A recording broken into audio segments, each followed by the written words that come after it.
کسی بھی پروگرام کو چلانے کے لیے اور پروگرام کو کامیاب بنانے کے لیے ضروری ہے کہ پروگرام متحرک رہے، چلتا رہے، اس میں کسی قسم کا تعطل پیدا نہ ہو۔ یہ کائناتی نظام جو اللہ تعالیٰ نے اپنے پہچاننے کے لیے بنایا ہے، بارگاہ سے دیگر اللہ تعالیٰ نے یہ ساری کائنات چونکہ اس لیے تخلیق کی ہے کہ اس تخلیق میں منتخب مخلوق اللہ کو پہچانے اور اللہ سے قریبی تعلق قائم کرے۔ دنیا نام ہی اس بات کا ہے کہ قافلے کی طرح لوگ چلتے رہیں، قافلے میں سے کچھ لوگ بچھڑتے رہیں اور قافلے میں نئے لوگ شامل ہوتے رہیں۔ اگر یہ صورت نہیں ہوگی تو قافلہ بہرحال ایک جگہ جا کر رک جائے گا اور قافلے کی حرکت کا جو تسلسل ہے وہ ٹوٹ جائے گا۔ قافلہ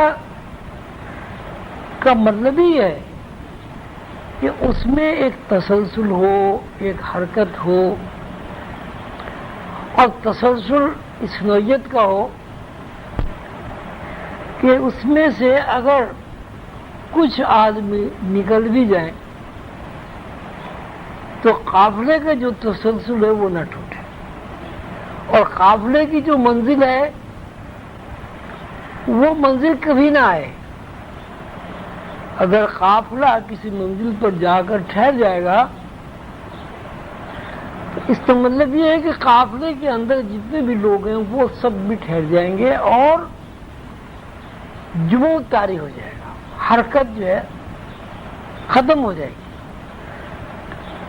اللہ تعالیٰ نے یہ کائناتی نظام اس طرح بنایا ہے کہ اس میں ایک تسلسل ہے، مسلسل حرکت ہے، بلکہ یوں کہنا چاہیے کہ حرکت کا نام ہی کائنات ہے۔ اگر کائنات میں سے حرکت ختم کر دی جائے تو ساری کائنات ختم ہو جائے گی۔ عالم ارواح سے یہ حرکت شروع ہوتی ہے، عالم ناسوت تک یہ حرکت اس طرح ہمارے سامنے آتی ہے جس طرح ہم دیکھ رہے ہیں۔ اس کے بعد پھر دوسرے عالمین میں ہم لوگ منتقل ہو جاتے ہیں اور عالمین پر عالمین منتقل ہوتے رہتے ہیں۔ اس تسلسل کو قائم رکھنے کے لیے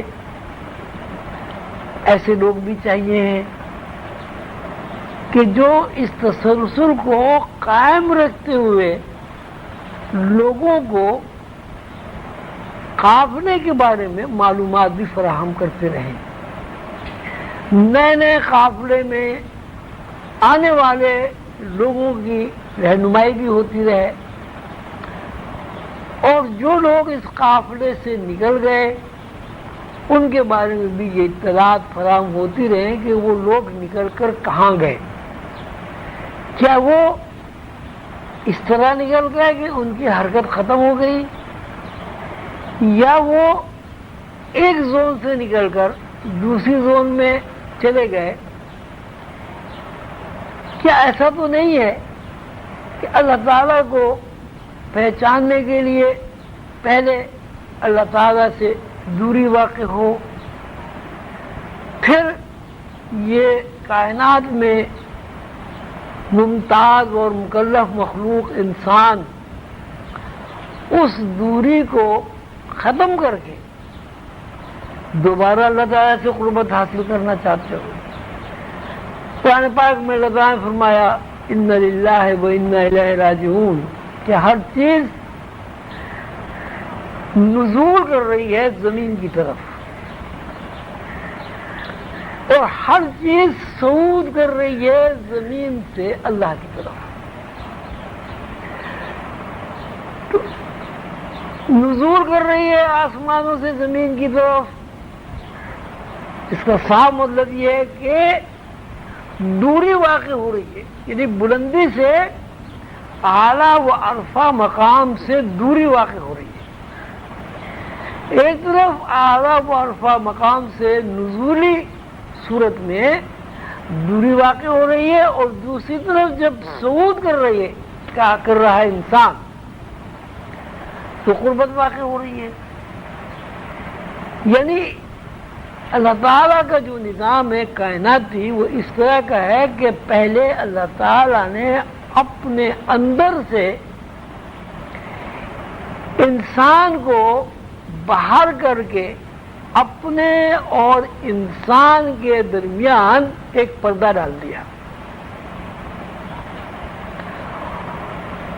اور جیسے جیسے انسان کی زندگی میں حرکت پیدا ہوئی، اسی مناسبت سے انسان ایک طرف اس پردے سے دور ہوتا رہا اور دوسری طرف صعودی حالت میں اسی پردے سے قریب ہوتا رہا. اسی مثال یوں ہے کہ اللہ تعالیٰ نے عالم ارواح میں تمام انسانوں کی روحوں کو تخلیق کر دیا. انسان سے اور اللہ تعالیٰ سے انسان کی جو قربت تھی اس میں بہت واقع ہو گیا، دوری واقع ہو گیا. اس کو یوں کہیں کہ اللہ تعالیٰ نے جب کہا کن، تو کن کا مطلب یہ ہے کہ انسان اللہ تعالیٰ کے ذہن میں موجود تھا. پہلے سے انسان اللہ تعالیٰ کے ذہن میں موجود تھا. اللہ نے کن جب کہا تو انسان اللہ تعالیٰ کے ذہن سے باہر آ کر مخلوق کی شکل و صورت میں ظاہر ہو. پہلے مخلوق خالق کے ذہن میں تھی. جب خالق نے یہ چاہا کہ مخلوق مجھے پہچانے تو ضروری ہو گیا کہ خالق مخلوق کو اپنے سے دور کرے. تصور میں اس کو بہت کہتے ہیں، دور ہونا کہتے ہیں. اللہ تعالیٰ نے کن کہا تو خالق کے ذہن میں انسان جس طرح تھا وہ ذہن سے الگ ہو گیا، اور جس زون میں وہ آیا اس زون کو روحانی لوگ یا تصوف والے لوگ عالم ارواح کہتے ہیں.